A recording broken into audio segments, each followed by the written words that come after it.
Right now at 5, WIS digging to get details about an assault charged against a Richland County employee. In a live report, what we have learned about those allegations so far and how the county is responding. Plus, tomorrow is an alert day. We have a freeze warning in effect. Tomorrow morning, we'll let you know how low the temperatures will go in your first alert forecast straight ahead.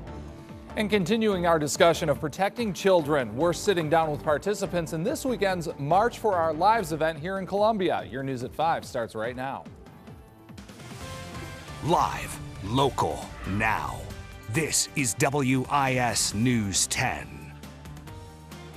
First at 5, WIS has confirmed a Richland County EMS training supervisor is now facing second-degree battery and assault charges after being arrested in Myrtle Beach last weekend. Investigators say that 59-year-old Doug Manus touched a woman inappropriately while in town for a statewide EMS convention. Caroline Hecker joins us now with the very latest. Caroline. Well, according to a police report filed in Horry County, 59-year-old Doug Manus was arrested last Friday after a 28-year-old woman said the two were walking on the beach when Manus tried to kiss her and attempted to force his hand into her pants. She told police that she told him to stop and he tried again. Then when they returned to the hotel, the victim told police when the two entered the elevator and the doors closed, he grabbed her, touching her breasts and her rear end, after which she says they then went their separate ways. The South Carolina EMS convention had ended for the evening before the incident took place, according to our sources. Now, we did reach out to Richland County EMS, and they told us to file a FOIA request for information on Manus's employment records. He is on paid administrative leave following the arrest last Friday. Live in the studio, Caroline Hecker, WIS News 10. Caroline, thank you. Our cameras were rolling when the man accused in a deadly shooting in Elgin made a court appearance in court earlier today. Richland County deputies say that 21-year-old Kenneth Dylan Shirley is charged in the shooting death of Adam Dubose. Another victim was also shot and taken to a hospital. Bond for Shirley will have to be decided by another court. That shooting happened on the 1400 block of Brazel Road just after 5:30 yesterday afternoon. Deputies say Shirley knew the victims. A manhunt for Shirley led deputies to a wooded area nearby. Deputies say he shot at them, but no one was hurt. Shirley is charged with murder and several counts of attempted murder. Turning now to our forecast, we are preparing for an alert day in the morning. I'm in the First Alert Weather Center with our chief meteorologist, Dennis Brown, to break it down because you're looking for some really cold temperatures first thing tomorrow. At or below freezing for several areas there, cold enough for some patchy frost. And so that's one of the reasons why we have that alert day flagged for tomorrow morning. Let's talk about that one more time with that freeze warning in effect from 5 a.m. to 9 a.m. That includes most of our viewing area. And so we're going to see temperatures at or below freezing. In fact, as we look at some of these temperatures that we're forecasting, how about 30 degrees for Winsboro in the morning? About freezing for Newberry and Saluda, just above freezing for areas in Lexington and Columbia, around 34 in the morning for Orangeburg. So we need to take our precautions and also think about the pets and the plants, also the people. Taking a live look outside at Lake Murray, thanks to our camera there from Great Southern Homes, and we have the temperatures around 60. A west-northwest wind around 20 miles an hour. The winds have been breezy at times, but not as windy as yesterday. Around 61 at Hamilton Owens Airport, 60 in Sumter, 60 degrees in St. Matthews, around 57 though in Camden and Winsboro. And you'll see the winds here as we see them mainly from the west and northwest, around 5 to maybe 15 up to 20 miles an hour in a few spots as well. Those winds will start to die down a bit more later tonight into the overnight, and that's why with the clear skies, we could see some patchy frost out there. Until then, we'll see temperatures falling into the low 50s by 8, 46 degrees by 10 o'clock. So we have a warming trend on the way and some rain just in time for the weekend. Those details in your First Alert 7-day forecast coming up. Stocks plunged today, sending the Dow Jones Industrials down more than 700 points as investors feared that trade tensions might spike between the U.S. and China. The Trump administration announced trade sanctions against China, and Beijing now says it will, quote, defend itself. Industrial and technology companies, which depend heavily on foreign trade, took some of the worst losses today. Boeing, Caterpillar, and Microsoft all fell sharply. Well, back here at home, SLED says that a former Orangeburg County Sheriff's deputy is charged with misconduct in office. They say 36-year-old Jason Nelson sent pornography and sexually suggestive photos of himself to women involved with criminal investigations. SLED says those incidents happened from April of 2016 until January of 2017. New information and images are coming out about the accused serial bomber Mark Anthony Condit. Police say they have a 25-minute confession video made by Condit, and photos have surfaced of the killer buying supplies to build the bombs. FBI and ATF agents are processing what multiple sources call a, quote, treasure trove of unfinished explosives from Condit's home. A key break in the case came when Condit went to a FedEx store on Sunday wearing a blonde wig to mail 2 bombs. All new at 5, assault in the emergency room. Nurses shared their horror stories with state lawmakers, hoping for a change in the law to crack down on those who hurt healthcare workers. Our Ashley Holland is live now from the State House with a bill that aims to do just that. But Ashley, not everyone feels it's entirely fair.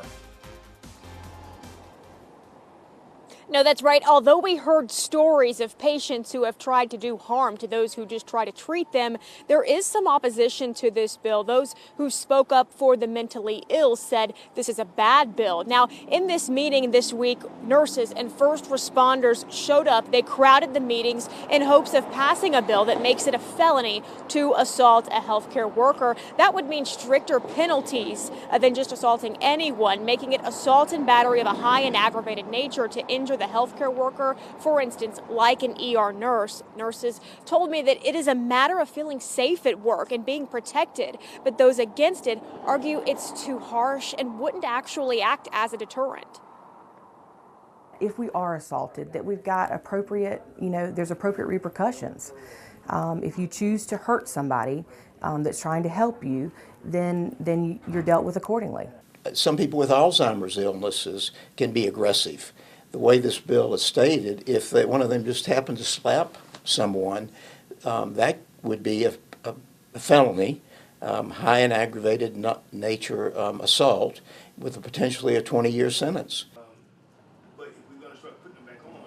So far in the meetings, the bill has not moved forward or really progressed towards becoming law. It has stalled, and it sits in the Senate subcommittee. But nurses told me that they still are hopeful it'll pass because they aren't targeting the mentally ill, and they hope that there can be language written into the bill to try to make an exception for that. Live from the State House, Ashley Holland, WIS News 10. Toys R Us liquidation sales did not kick off today as expected. A sign at Columbia's Harbison store said that the sales have been postponed. Now, the store recently announced it was planning to close all of its remaining 735 stores nationwide. In a statement, Toys R Us says, quote, "We expect the store closing sales to begin very soon, and our team members are standing by to help you take advantage of the deep discounts that will be available during the liquidation process." 2 people were transported to the hospital today in Myrtle Beach after rebar fell from a construction site on Ocean Boulevard. We do not know the conditions of the injured right now. This happened around 11 this morning. Myrtle Beach Fire Rescue responded to that scene. The incident remains under investigation. Right now, Clemson's men's basketball team is in Nebraska just a day before their first Sweet 16 appearance since 1997. That's right. WIS sports reporter Joe Gorcho in Omaha, traveling to cover the team. Joe, you were there when the team practiced today. How'd the Tigers look? Well, the Tigers look loose and relaxed, Judy, typical of this team throughout their NCAA tournament journey, and pretty impressive when you consider where Clemson's at so far in the Big Dance. This is a team that was picked to finish 13th in the ACC preseason media poll, and now they're one of only 16 teams left standing in the nation. Pretty sweet feeling for the Tigers as they continue their journey in the Big Dance in the Midwest Regional here in Omaha. As the Tigers took the floor today, you can see some of the images right now. They were in awe of their surroundings, taking in the signage, the graphics showing the Sweet 16 logos and everything. Just the whole atmosphere itself was a very enjoyable moment for this group. Even Coach Brad Brownell couldn't resist a smile as he looked around the arena. Players were also dancing, laughing before they settled down to get to business with practice. The Tigers certainly soaking up every moment of this journey to a championship. It's amazing. As I walked onto the court, it was like that dream come true, you know. A lot of kids thinking about getting to this stage, and actually one of those kids that make it out there to the Sweet 16, potentially the Elite Eight, is just something that's like amazing to me. I mean, it's been pretty cool. I'm just enjoying the moment, just taking it one day at a time, preparing. But It's been a fun experience so far. It's really special. It's been 21 years since Clemson's been here to Sweet 16. So, it's just unbelievable to be a part of a program that's making history. And it would be even more history they could create here tomorrow with a win against Kansas. A victory would secure the program's second ever appearance into the Elite Eight. They've never been to the Final Four, so 2 more wins from here in Omaha, and they're headed to Texas for their first ever trip to continue in this big dance to the Final Four. We'll have more on the Tigers' experience here in Omaha on practice day when I return later in the show. For now, live from Omaha, Nebraska, Joe Gorcho, WIS News 10. All right, Joe, thank you very much. Ahead on WIS News at 6, our sports director, Rick Henry, will join us live from Albany, New York. That, of course, is where the Gamecock women's basketball team is preparing for their Sweet 16 matchup. Still to come on your News at 5, students are stepping up and speaking out about safety in their classrooms. After the break, we are talking to participants in Saturday's March for Our Lives event happening in Columbia. Stay with us. Do you have a beauty shot of Lake Murray? We want to see it. Send us your picture with the hashtag Lake Murray Photo or enter on our website and you can see your photo on air. Brought to you by Honda of Columbia. WIS First Alert Weather is about letting you know what to expect. Helping you prepare no matter where you are. As soon as we know, we let you know. That's what First Alert Weather is all about. Letting you know first. WIS First Alert Weather. It's our March Match Markdown at Jones Chevrolet. Shop our huge selection, and if you put down $5,000, we'll match it. Our Match Markdown could save you as much as $11,200 on your next truck, but only at Jones Chevrolet. More car, less money guaranteed. It's the Rooms to Go anniversary sale. Prepare to be amazed with furniture like this for $14.99. You'll fall head over heels for $25 a month, interest-free. Find the room you've been looking for. Like this and more, just $14.99. Great selection, amazing prices. At $25 a month, interest-free. Celebrate the most incredible offers all March long. I'm Pat McWhirter. Michael was injured on the job. McWhirter Bellinger and Associates lifted a lot of stress off of me. They will get you the help that you need. McWhirter, Bellinger and Associates. It won't cost you anything to see if we can help. It could be the first thing you saw this morning. Or the second thing. Maybe it jumped out at you. Or followed you home. There are plenty of ways to choose your lucky Pick 3 and Pick 4 numbers. With drawings every day of the week, why not play more than one? The South Carolina Education Lottery. Your lucky number is out there, somewhere. Play it. Dreaming of a well-groomed yard this spring but don't think you have the time to make it happen? With a John Deere zero-turn mower from Sparrow & Kennedy, you can make it happen and have time to stop and smell the roses. Right now, we're offering a free steel blower or string trimmer with every residential zero-turn mower purchase. And finance options include 0% interest for 12 months. So come to Sparrow & Kennedy and get the John Deere quality you need at a price you deserve. With your new John Deere mower and steel handheld, you're sure to be the envy of all your neighbors. Now through Monday, it's our March Match Markdown at Jones Chevrolet. New Chevy Cruze, Trax, or Malibu will match your down payment up to $4,500. New Equinox up to $5,200. Incredible! Only at Jones Chevrolet. More car, less money guaranteed. Continuing our in-depth look at protecting our children, a new chilling public service announcement is focused on school shootings. It was released by the group Sandy Hook Promise and shows what appears to be a typical teen talking about how nobody saw the signs of a potential school shooting, from bullying to threats on social media.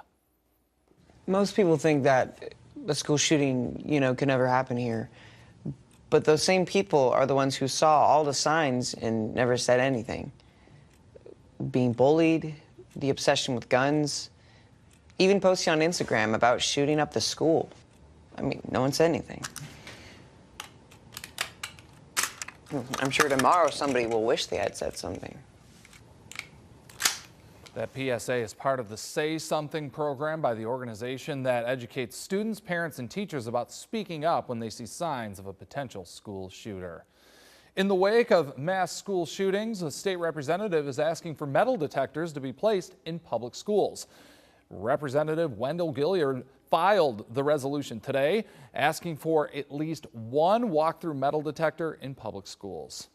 Survivors of the Parkland, Florida school shooting took to Washington today ahead of Saturday's March for Our Lives in the nation's capital. A lot of people that are out there that are fearing what we're saying right now think that we're going to try taking their guns. We're not. The Never Gun movement and the March for Our Lives is not trying to take our guns. We're trying to take back our lives. On Saturday, there will be a March for Our Lives event right here in Columbia. Judy Gatson is sitting down with two special guests for more on that. Judy. Well, Greg, we're talking with two of the local organizers of the March for Our Lives event that is happening at the State House this Saturday here in Columbia. Sarah Hennett, a senior at Dreher High School, right, Sarah? And also Perry Bradley Jr. Sarah, I want to start with you because when we had the walk out of school day recently, obviously a lot of discussion on social media, some of it centered around the question about whether the students who are protesting really understand the issues that are up for debate and if you may be speaking the opinions and voices of others. So tell us in your own words why you want to be involved in this event on Saturday. I want to feel safe in school. I want to stop thinking about escape routes from each of my classes. I want it to stop being necessary in our schools to have lockdown drills. So a lot of people talk about common sense gun reform, but when you use that phrase common sense, that means a lot of different things to a lot of people. What does that mean to you? What kind of changes do you think we should be pushing for? Personally, I want background checks. I want universal background checks. I think that the fact that we don't have that already is horrible. We need to end things like the Charleston loophole. And honestly, we need to stop having, high capacity magazine clips because there's no need for hunting. There's no need for those in hunting. Perry, what made you get involved in this? You're one of the adult organizers, but I've been following the Facebook page just to kind of see how things were progressing here locally. I hear a lot of young voices on this issue. What have you seen and observed from young leaders like Sarah? Okay, well, what made us get started was I have an organization, Building Better Communities, but I'm also a teacher at V.V. Reed Academy.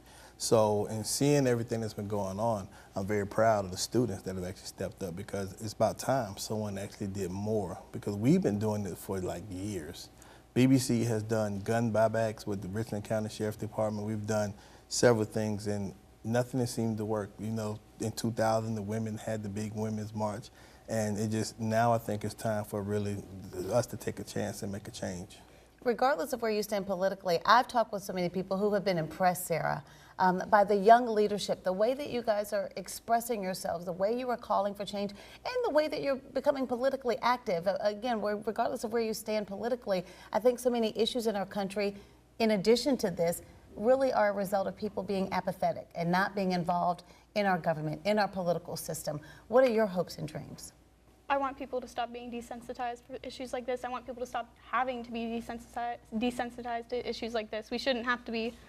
It shouldn't become normalized that school shootings happen all the time. The one in Maryland, the one in Parkland. I could go on a list that never ends. So a lot of kids are involved, a lot of students are involved, a lot of adults involved as well. This is the logo. You guys have localized it for Columbia. Perry, tell us what's expected, what's planned on Saturday. Will there be speakers? Will it just be a march? What's the agenda for the day? Well, for our agenda, we've decided that we wanted to make it special. We've included not only the students, but we've also included adults, someone from the mayor's office. We have someone to speak on actually bills that have been written by actual people in the government.